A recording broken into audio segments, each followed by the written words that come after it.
This next poem, first one that I know that I have from when I first wrote, maybe I was about 14. I put it in this anthology. This was the first literary publication at Brescia College. David Bartholomew, the teacher there, has continued that tradition with literary magazine 24/7. It's continued to this day.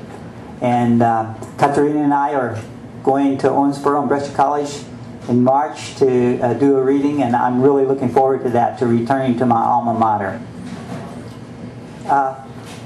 As you will see from these two poems, the first, My Own Little Jordan, is what it's called. I wrote when I was about 14, and then Looking for Gator Nation, which I just wrote last week. I probably haven't made much progress in all these years, nearly 50 years. My Own Little Jordan. Like a cross-stitched carpet sewn thick, soft grass caresses the soles of my feet. The arching structure of the steel bridge shadows the gentleness of the setting sun.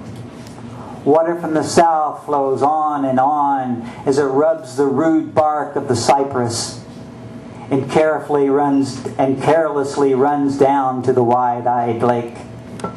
This is my own little Jordan. Here the baptized frogs of my childhood jumped into the giant weeds of the riverbank, hiding, weary from my chase.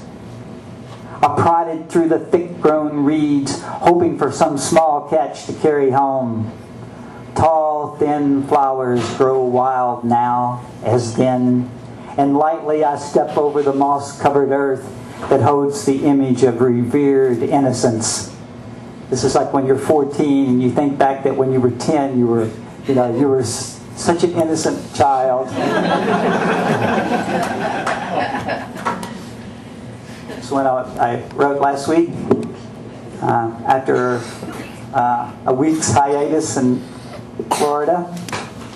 It's called Looking for Gator Nation. In Florida, I find it is not nice to ask about the alligator problem. Sitting on the pool deck at sunset, drink in hand, one should never mention habitat intrusion or reptile apartheid. In the gated communities of wintering Canadians, the whole family usually comes out to watch the Gator Patrol arrest menacing males. These nature cops stun them and drag them out of backyards where they like to dig holes and wallow and hang out and make young children uncomfortable. Today, I pay $75 to be able to sit for 8 hours and observe the old granddaddy kept for display at Busch Gardens. He pretends to shut out the world, disappearing into an unblinking stillness. Like the man in Greenbird's drugstore window, he never twitches for the prying eyes of gawkers, taunting Puerto Rican school children, orange-robed monks taking his picture, Amish couples frowning at him, nearby ice cream vendors holding their noses. I wonder if I could read his mind. I wonder if he reads the sign in the middle of his caged-in pond. The diet of the American alligator is fish, birds, turtles, and small mammals. And waits for when he can spring over the wire and eat us all. Yeah.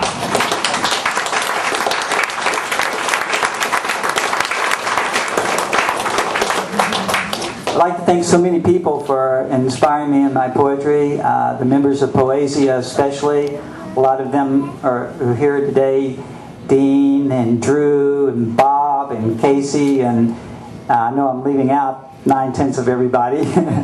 So it's such a wonderful thing to meet every Thursday evening and critique each other's poems and give each other help and suggestions. It's really helped me a lot and kept me going. So thank you, Poesia. Someone else I would like to thank tonight is my brother Mike, who has also written poetry and for many, many years was my poetic soulmate. We mailed each other poems in the mail. He was basically my only audience besides myself at the time. And I loved his poems and he kept me going. And I'd like to thank Jude. He got us involved in Poesia, got me involved. I didn't really know about it. He started coming first, and they had to make a little adjustment to the room that they were meeting in. And his shining example has really led me on. I feel like I hold a poor candle up to his poetry, but he is such a wonderful, marvelous voice. And of course, Katerina, who really is a dynamo and has made this possible, and without her this definitely would not have happened.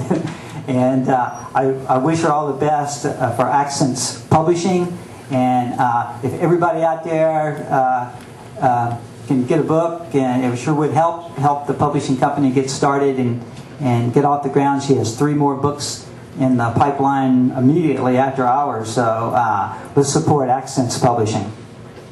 And finally, I'd like to thank Jennifer, a beautiful, beloved wife, and many of the poems that are in this little short anthology are things that have occurred in our daily lives on the farm. So thank you very much, Jennifer.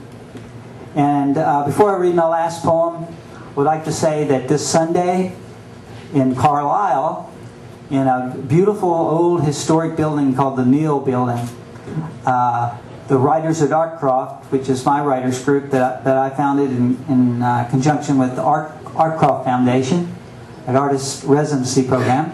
We're going to be having our monthly writers meeting. It's going to be a little special this month.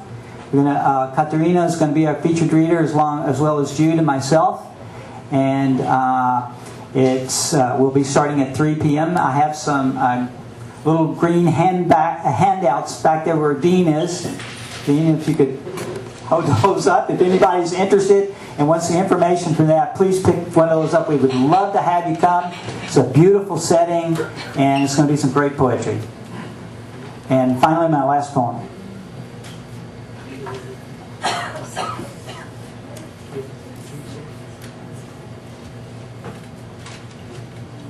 Ordinary woman. She's nothing but an ordinary woman. Her white hair braided in 100 twists. At 49, as if 49 is just an excuse to be 19 again.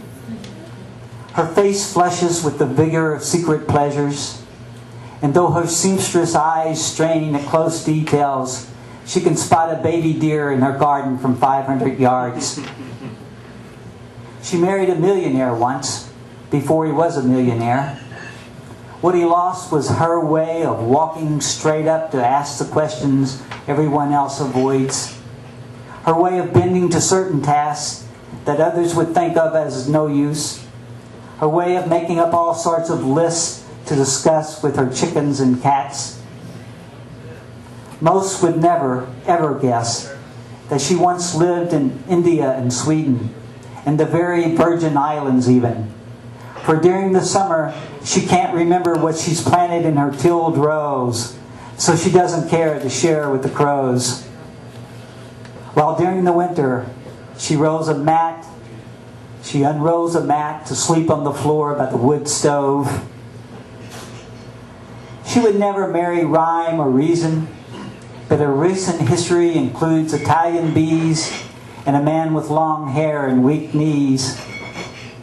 She's learned there's not a lot she needs. She's nothing like an ordinary woman. Her white hair braided in 100 twists. Thank you so much.